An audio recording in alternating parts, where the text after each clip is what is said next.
What's up, preppers? Welcome back to another video. We're doing War Games episode 3 and we're reacting to it. Been waiting for this one. We've got episode 3 and 4 to record at the same time, so I'm excited I don't have to wait. So let's get straight into it and see what's happening. Episode 3. Where's the war book?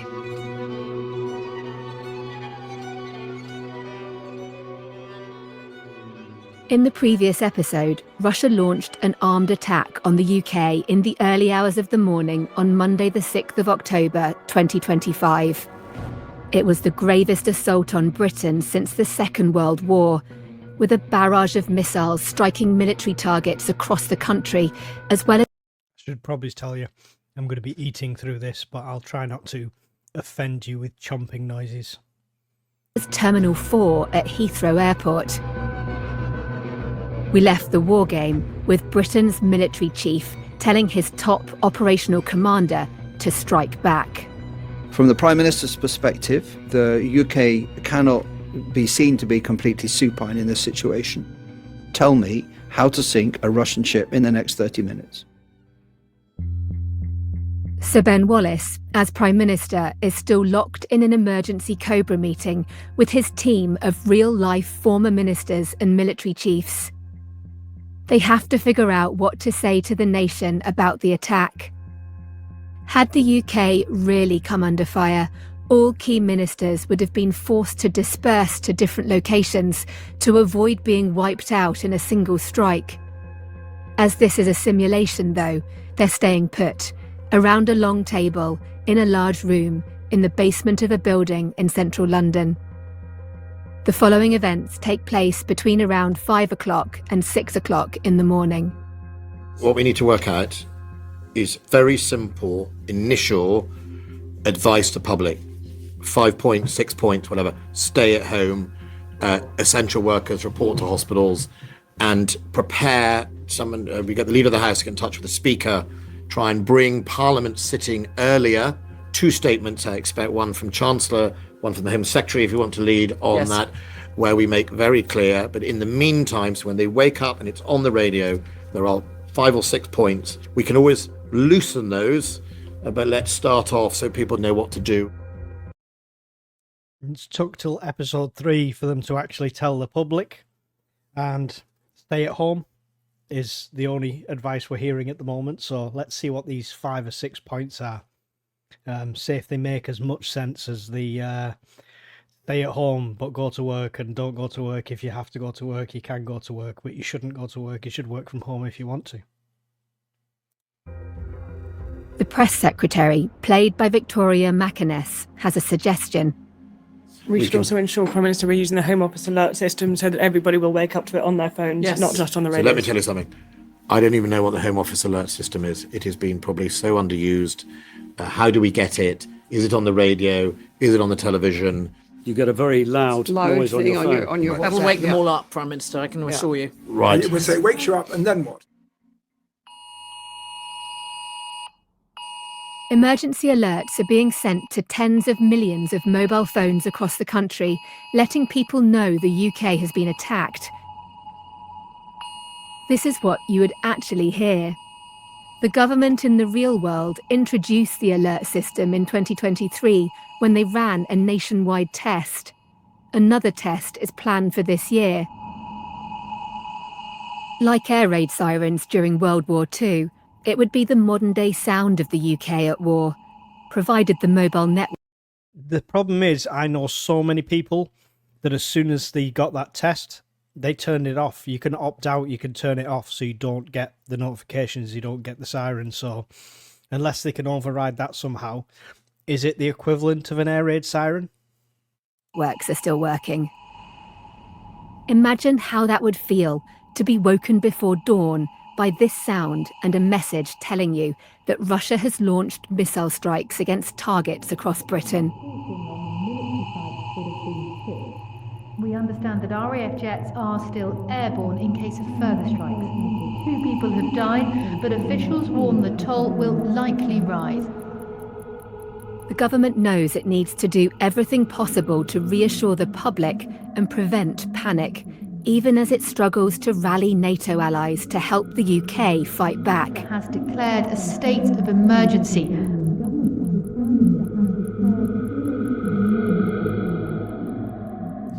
Okay. Before I address the nation, can we just make sure there are comms going out about reassurance, what we've been doing? The government has met, the government's talking to allies, just a running narrative to give people reassurance that we are active on their behalf and doing stuff, and just making sure that we are listening and we are available. He asks Amber Rudd, as the Home Secretary, to liaise with the Scottish, Welsh and Northern Irish governments. He also needs her to speak with dozens of local resilience forums that played a key role during the COVID crisis, though none have experience of responding to war. I just want to make sure that everybody's aware the scale of the damage that's already taken place and the strain that emergency services are already under, and the fact that local government do not really know what to do. And I will speak to the Secretary of State for local government, but we do not yet have in place any guidance for the local governments about how to behave in these sort of emergencies. They are, at the moment, completely at sea of how to behave, what to prioritise, and we will try to put in place some of those structures for them. Shocking. Wouldn't you think this would have been something you should have had in place already? You know, like Europe is doing for all their citizens and their local governments and councils and stuff, but we continue to have our heads in the sand. We used to have the war book, as they called it. Do we still have a war book? No, we don't. No. That was abandoned sometime in the 90s after the Cold War or the 2000s.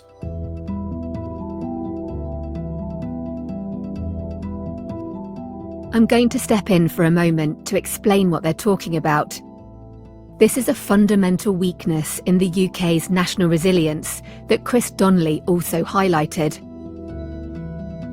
Can you remember how you felt when, for example, the government war book got shelved? What did I think of it? I thought it was a great mistake. But for the vast bulk of the political and military establishment, the tide seemed to have turned in a different direction. The war book started life around the time of the First World War as a set of national plans on what to do in the transition from peace to war. It was by no means perfect because the country was once again unprepared in the run-up to the Second World War, but at least it had some kind of plan.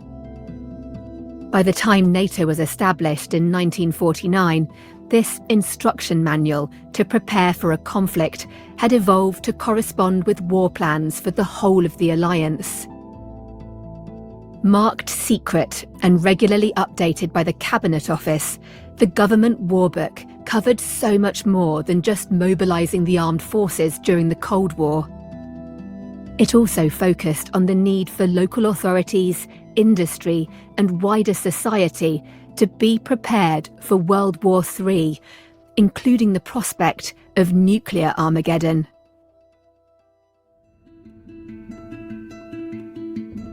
But much of that readiness was allowed to fade after the Soviet Union collapsed. The war book was effectively replaced by a piece of legislation you've heard the Attorney General talk about, called the Civil Contingencies Act. But this law is geared far more towards responding to terrorist attacks or natural disasters, not all-out war. When I asked the Cabinet Office about any update to a national defence plan, they simply told me, and I quote, "The UK has robust plans in place for a range of potential emergencies that have been developed and tested over many years." What an absolute load of twaddle, and what a fob off that was. We will do a video soon and we'll show you the war book as well as the BBC war book, and you can see what they're talking about. Back to the game.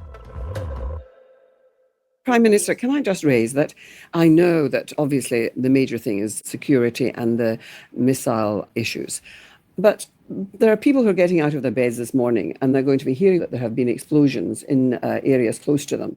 Our Attorney General, Helena Kennedy, says people across the UK will be in a state of shock, fear and confusion. Some of them will be heading for airports and going on their holidays or going on business trips. Some of them will be looking for whether they should be going to their work or not.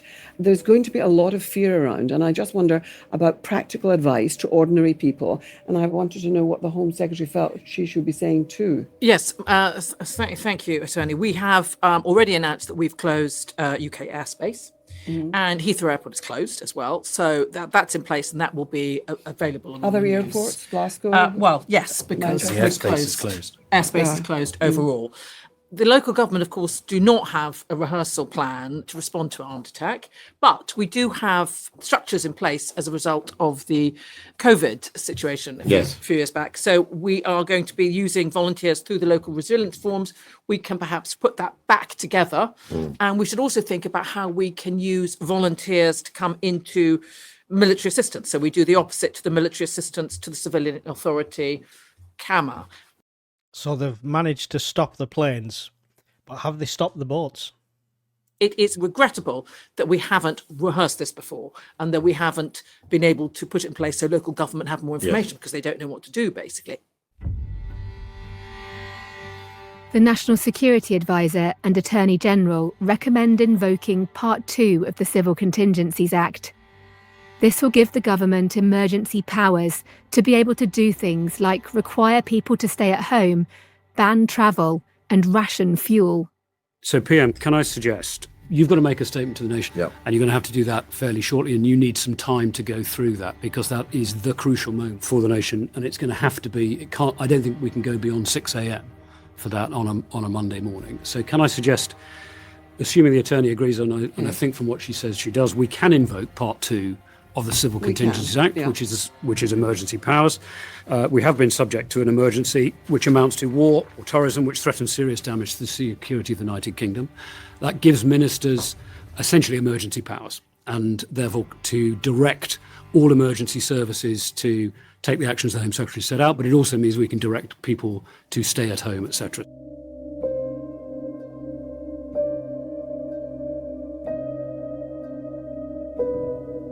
As ministers focus on the home front, in a separate room across the corridor, the UK's top warfighting commander is asking a team of advisors for ideas on how to sink a Russian ship or submarine. Could I ask you, Tom, just to put together a narrative in your own mind, how we do this, so there's a little bit of technical application to it as well? Lieutenant General Sir David Capewell is supported by 6 experts in defence, security and national resilience. Right, so the weapons loadout is going to be critical here. Who's got what? One of them, Tom Sharp, was a commander in the Royal Navy who now works as a communications consultant. When David really was the UK's Chief of Joint Operations from 2011 until 2014, Tom worked for him at what's known as the Permanent Joint Headquarters, or PJHQ. You're going to need these maps as much as me. I'll call them a chart, you call them a map, and we'll be all right. In the war game, we've so far largely focused on the conversations taking place in the Prime Minister's Cobra meeting, as well as at the Kremlin. But David and his advisors have also been playing the game from the start, seated around a circular table in yet another underground room, discussing possible options and responses. The issue we still have is that all 3 targets and SSN is the best way of prosecuting that.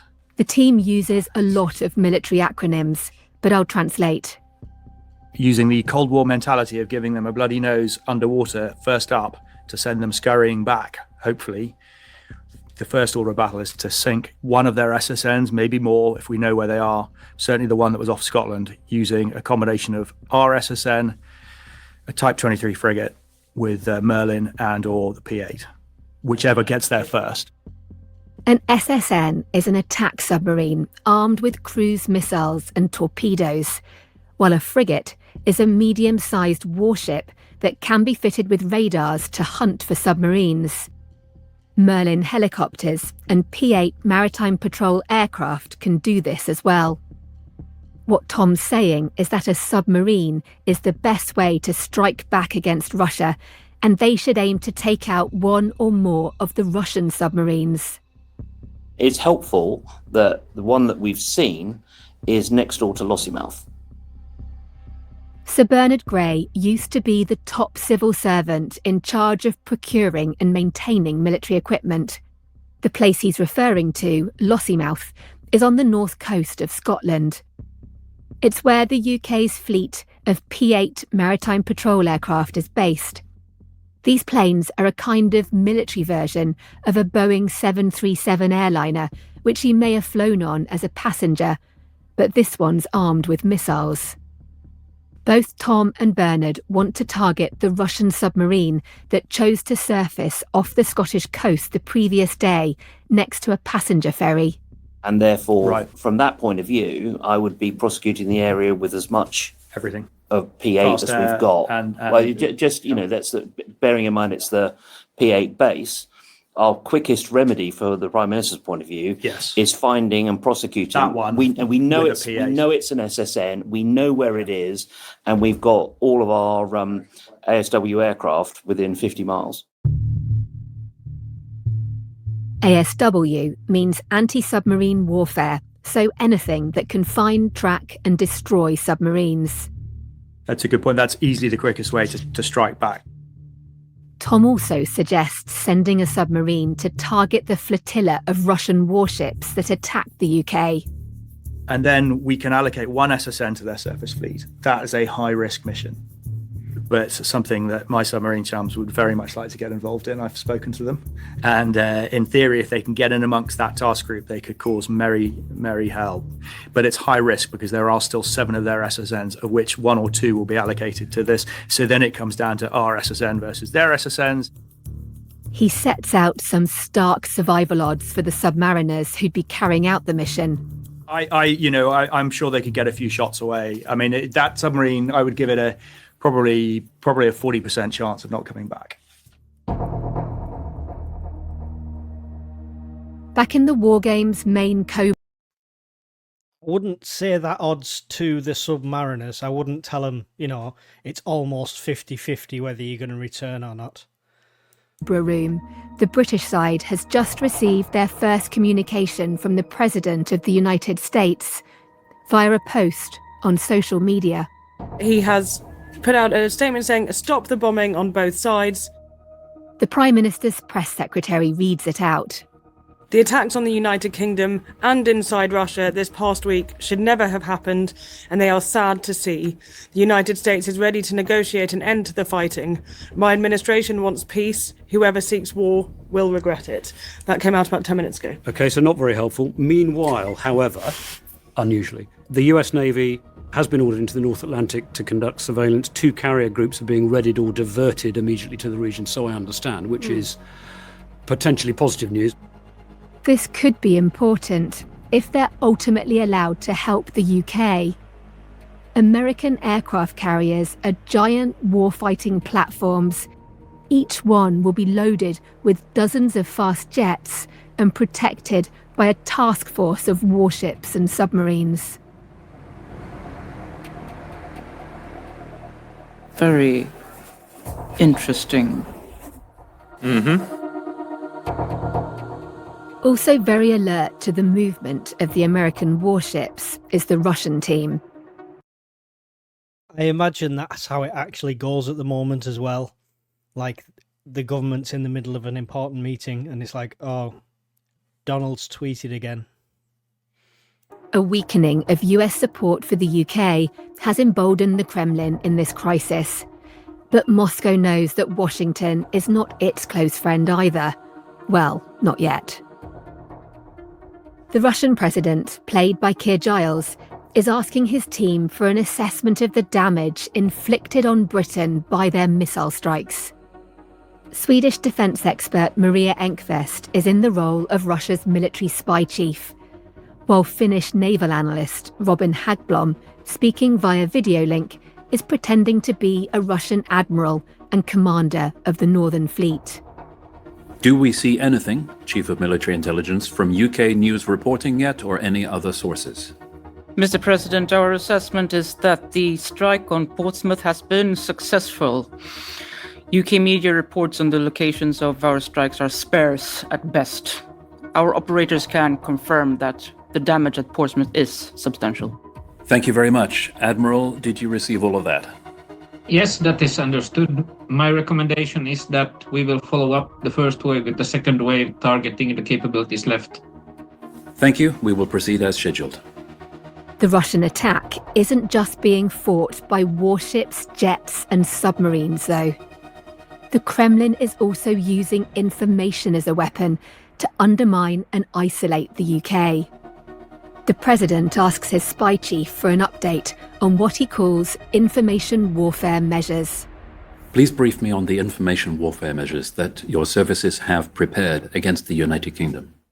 Yes, Mr. President. We have prepared two options here to direct the narrative. The first is, how dare the UK media blame Russia for this? We will frame it as being all Russophobia by the aggressive British government. And the second one, if it really is Russia, it has indeed been provoked by the UK, which must now back down from supporting Ukraine, most and for all. Also, one of our agents is already out on the BBC saying that this is a result of the UK's provocation of Russia over the years. The spreading of multiple conflicting lies is a classic form of Russian disinformation. It was used to try to cast doubt on British evidence that Russia carried out the Salisbury spy poisonings in 2018. Moscow has always denied involvement. The Kremlin also deployed the same kind of tactic to justify its full-scale war in Ukraine. Vladimir Putin denied up until the last moment that he had any plans to launch an attack, even as more than 100,000 Russian troops massed along Ukraine's border. Должен констатировать, что эти учения имеют сугубо оборонительный характер и никому не угрожают. On the 18th of February 2022, the Russian leader told a news conference his soldiers are just on a defensive exercise and wouldn't threaten anyone. 6 days later, they invaded. The Russian disinformation creates yet another battlefield for the UK, one that it has to fight across social media platforms as well as more traditional news sites. So we've got kind of agents of influence are putting out that this is an appropriate response to British imperialism. So that's something that we need to be aware of, is now very openly in the global media. Back in the Cobra meeting, the press secretary is briefing the British team. The other point to make is that it has now been over an hour since the first strike landed, and we have not made any public response. We need to consider that in terms of the priorities and actions and timing to provide reassurance. She wants the Prime Minister to broadcast his address to the nation as soon as possible, so his words can push back hard against the Russian claims. The National Security Advisor, played by Mark Sedwell, agrees. Can I just urge colleagues, we're going to get a lot of updates and a lot of noise from the Russians here. Unless it's central, let's take that out of the room, PM, and not allow you and your senior colleagues to be distracted. General Sir Richard Barrons, the defence chief, wants to update the Prime Minister on options to attack the Russian Navy. I have two urgent issues. The Chief of Joint Operations has made the very good point that any strike that we now make on that Russian flotilla relies on the strategic enablement that we get from other people's satellites and communications networks. So far, those have not been denied to us, but in ministers' communications with their counterparts, even if they're not going to fight for us, they must keep giving us access. All modern armed forces rely heavily on what's known as enablers. You can't just send tanks, jets and warships to fight. They need data and other forms of intelligence to be able to find and hit targets. They also need to be able to refuel and to rearm. NATO allies rely in large part on the US for many of these enablers because America has by far the biggest military. Without this kind of US support, things could become even more difficult for the UK. So we'd be fighting blind, basically. Would it be the case if in the next 10 minutes we readied and fired a torpedo, that it would still be able to function now in this moment without ringing up and asking in advance, if we were just to simply use a certain or Storm Shadow, for example, that we would be able to do that? So we need the satellite communication in order to make sure we know where the targets are. The National Security Advisor offers a view. But CDS, we have that at the moment, don't we? We do. So I would caution against asking in case they switch it off. I'd communicate in real time. Yes. So if they're going to switch it off, they switch it off after we've. So I think this is all linked to the CJO's second question, which is, once we have, and we are likely to have sunk a Russian ship in the next 30 minutes. Once we have done that, what's the next play? Is there a day march to say, that's it? If you want to stop, we want to stop? Because if we fail to de-escalate this, and my own view is that is more likely, and we're into a longer haul, then the finite number on our missiles able to shoot down other people's missiles, the limitations on the strategic enablement we get from common architecture, all of that is going to come to it. We need our allies to send us their stuff, or we're out of the game within a week. The UK doesn't just have limited capabilities to defend itself, it also lacks capacity. That's not just a question of the number of jets or air defence systems. It's also about how well they're armed. Like so many parts of the armed forces, stockpiles of ammunition have been reduced over time to save money. The military has also given a lot of its remaining weapons to Ukraine without receiving enough cash from the Treasury to replenish its own stocks at speed. Adding to the problem, the UK has far fewer arms factories than it did in the Cold War. Production lines are starting to expand again, but slowly. After you've had about 7 of those attacks, roughly, I'll be out of missiles. So if our allies are not going to come to our defence, and they don't appear to be, they could at least send us their missiles. The Prime Minister wants to prioritise fighting over fretting about stockpiles. Our ammo stocks, woefully low as they are, should not preclude us from taking action, because keeping them from a rainy day isn't going to help anyone. We're already in a rainy day. So then I think we should take that choice. Secretary of State for Defence is authorising a chain of command. Then afterwards we can see what happens with our allies and friends. He says the UK must send a clear message after it sinks a Russian ship that this was a proportionate act of self-defence following Russia's attack. So the problem we've got, obviously we've got limited ammo. We discussed this on the fireside recently, before this episode, and we know this. The problem we've got is it's not a national secret, it's public knowledge. So potential aggressors also know this. That in itself is a clue to the Russians that there is a potential here for a limitation, for a barrier. If at the same time they don't want to take that decision, then we'll readdress it then. The Defence Secretary, played by James Heapy, is worried about the timing of a decision to sink the ship, given the risk of a Russian retaliation. I'm concerned that the sequencing of your address to the nation versus the military opportunity to respond means that we could find that this situation starts to escalate in a rather uncontrolled way quite quickly. And I think, therefore, it is important for you to be clear. Do you wish to make your address to the nation with all of the messaging that brings internationally prior to taking any decision? Or do you want to prioritise taking the military decision at the moment that is expedient, even if that were to come before you have addressed the nation? That's, I think, the key question for you. Well, I think, first of all, does anyone here believe we should not, no matter when it comes, we should not take a limited self-defence strike against a Russian asset? No, but one must think of what that action will be. We're asking one UK military asset to strike a Russian. The Russian asset may well respond. Yeah. And I don't think that you should assume that it will be taken as a single measured, discrete act it may well trigger a response. That is the risk. Exactly. I totally get that. So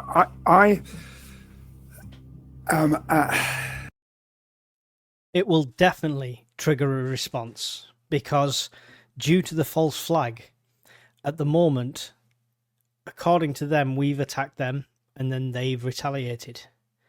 So if we attack again, or retaliate as we actually are, then they need to do it again. So, tit for tat. I'm hesitant, not to say reluctant, to see us use this so-called window of opportunity to attack a single Russian asset. Jack Straw, as the Foreign Secretary. Because I think it will put us on the back foot in a way that we're diplomatically we're not at the moment. We have the option of doing this, as it were, down the line. And to come to the point that CDS and the Defence Secretary and the National NSA advisor have also made, there's a question of what do we do next? And so we attack this Russian asset, we sink a Russian boat. They're not going to sit on that. They have more assets than we do, and they don't rely on other nations in the way that we do for our capability. So they then do something else. What do we do again? But what do we know about Putin's track record? That if we don't do anything, Putin's track record is usually to continue. Yeah, I accept that, but... Would you say that's the same? I think that's absolutely correct, Prime Minister. I don't think you should rush this. We've got a nation out there that is waking up, that has heard explosions, has seen this nation under attack for the first time since 1940. And you want to just take a breath before you decide exactly what the next move is.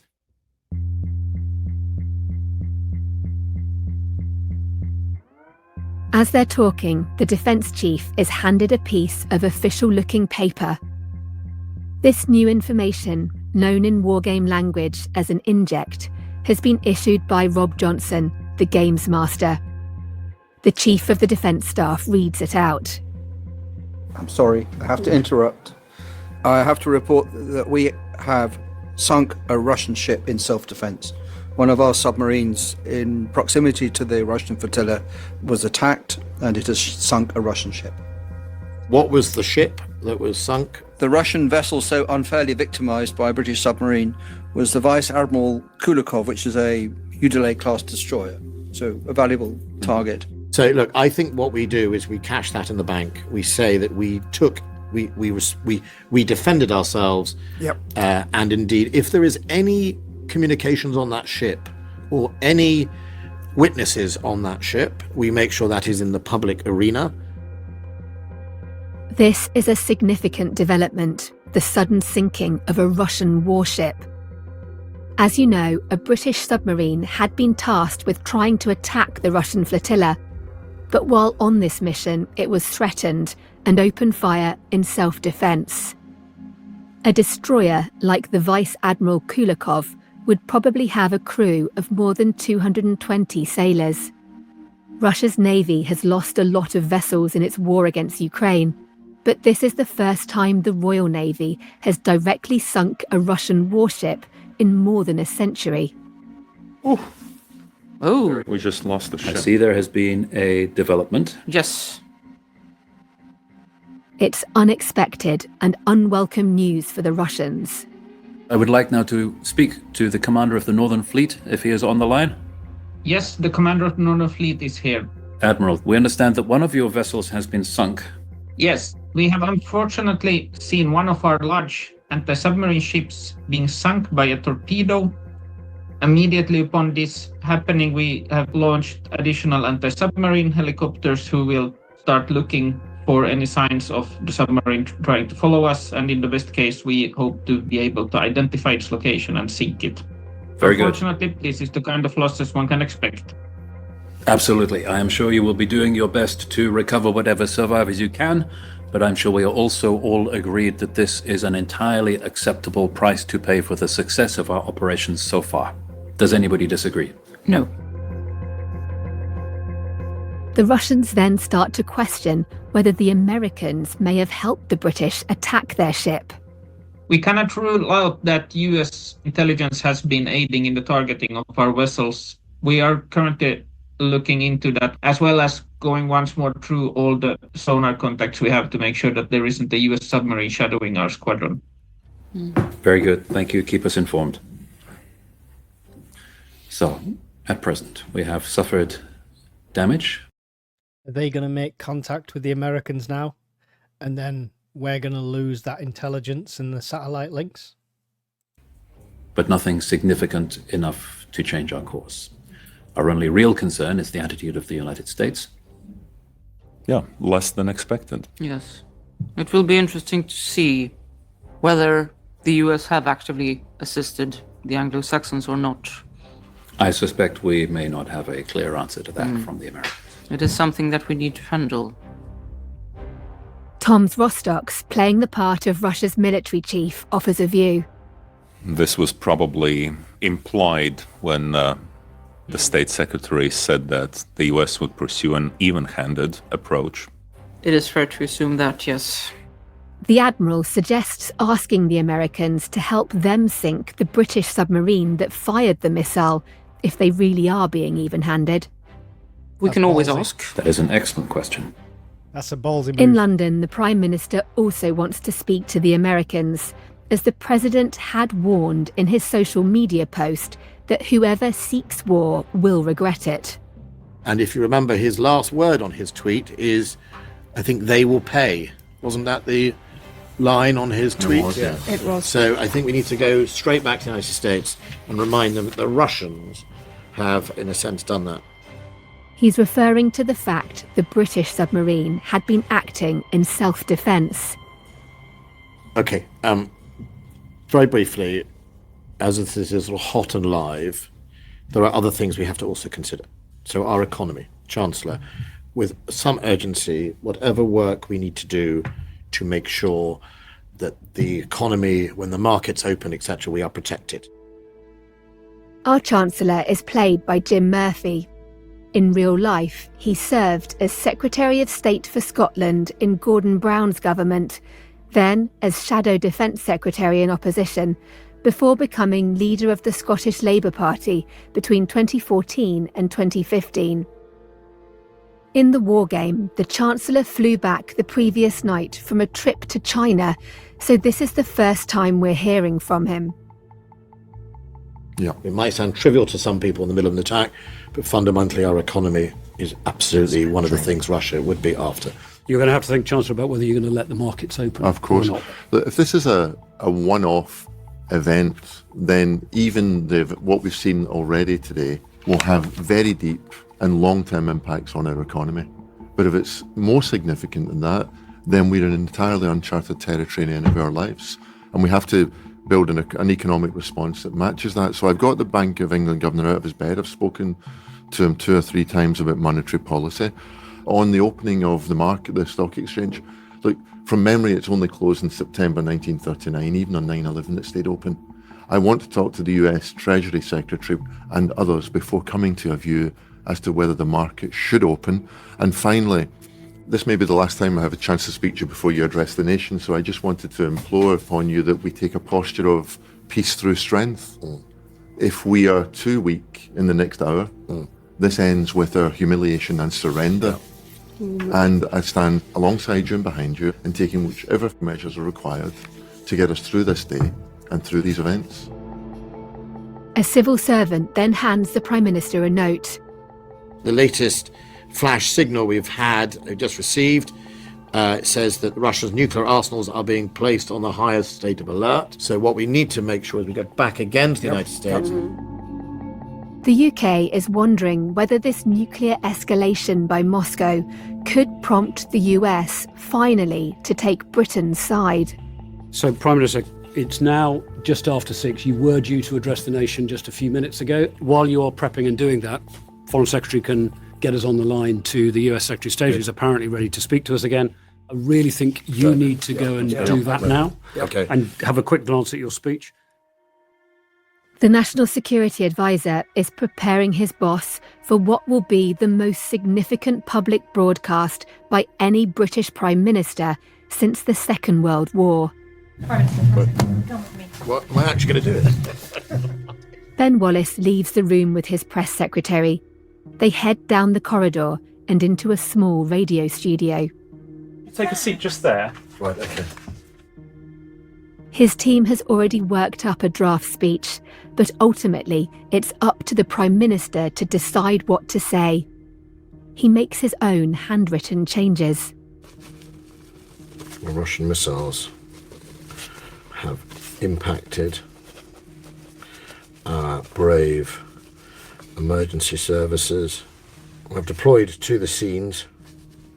We are appealing for those of you in the areas affected by the missile attacks to remain in place and to listen to news. It's important that you will be safe and easy to look after you if you remain at home. So stay at home. That's the first thing you do. Stay at home. Hide under the table, basically. Stay at home.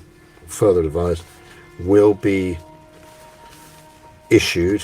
Continue to defend our skies. And I have to put you under a bit of pressure to get back to Cobra flights. I have to do this. That's more important than anything else, okay? I'm going to read this out now. Right, okay, ready? And I am rolling. Right. It's now just gone 6 a.m. on Monday the 6th of October, 2025. Good morning. In the early hours of this morning, this country came under armed attack by Russia. This attack was unprovoked, illegal under international law, and utterly unnecessary. So, Foreign Secretary, can I suggest you take the PM's chair, just for now? Yep. As the Prime Minister speaks, Jack Straw, as Foreign Secretary, moves into his seat at the head of the table in the Cobra room for a call with the US Secretary of State, played by Phillips O'Brien. Secretary of State, good to talk to you again. Have you got anything for us? Yes, I can tell you that we have spoken to the Russians and made it very clear to the Russians that we would like military operations on both sides now to end. We believe there have been attacks on both sides that have done damage. First and foremost, we would like attacks on both sides to stop, and we cannot state that strongly enough. Look, Secretary of State, I'm sorry to be blunt, but we're between friends.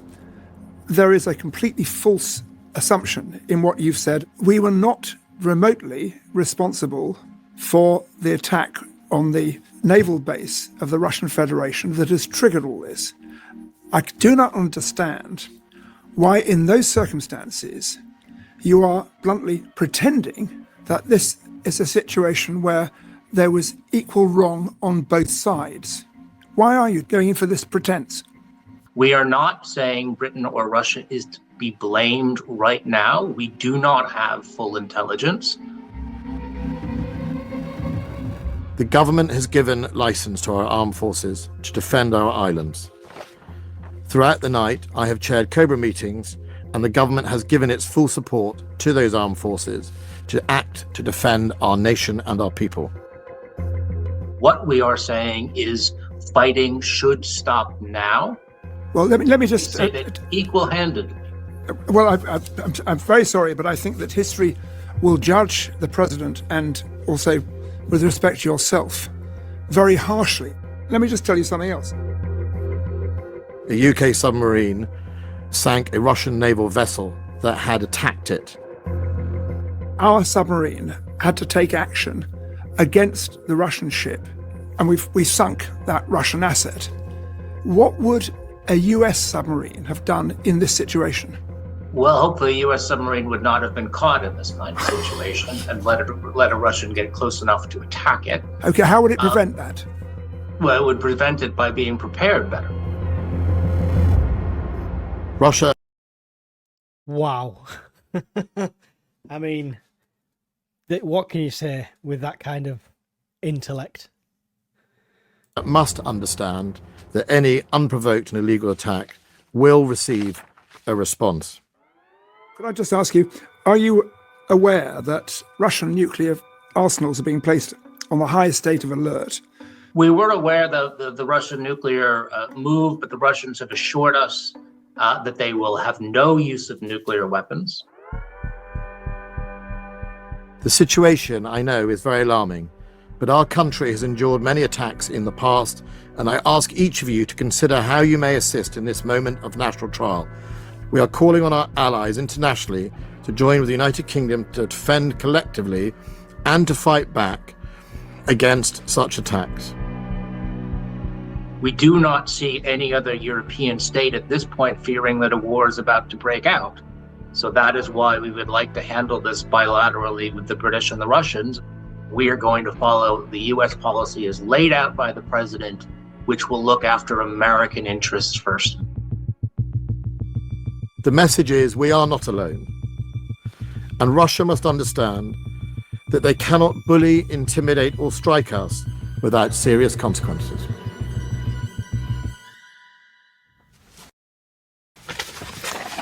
Done. Well done, Prime Minister.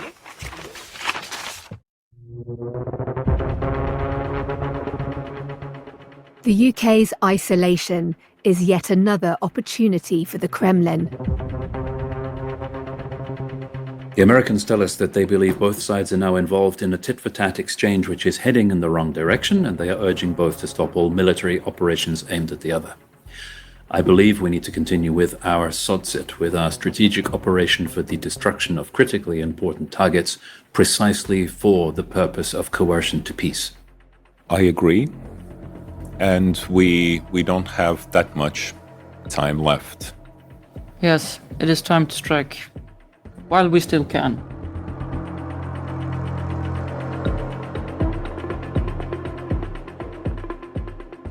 Well, that was interesting. They're going ahead with this attack no matter what, even if we hadn't have sunk one of their ships. So they've got a full plan already laid out. In a way, if we hadn't sunk the ship, if we hadn't have responded, and they'd have attacked us a second time, then that would have played into our favour with the Americans and NATO. But as long as they continue to get this tit-for-tat narrative, then it's looking like we're going to be on our own. Let me know what you think in the comments below, and we will see you again very soon for episode 4. Thanks for watching, guys. See you soon.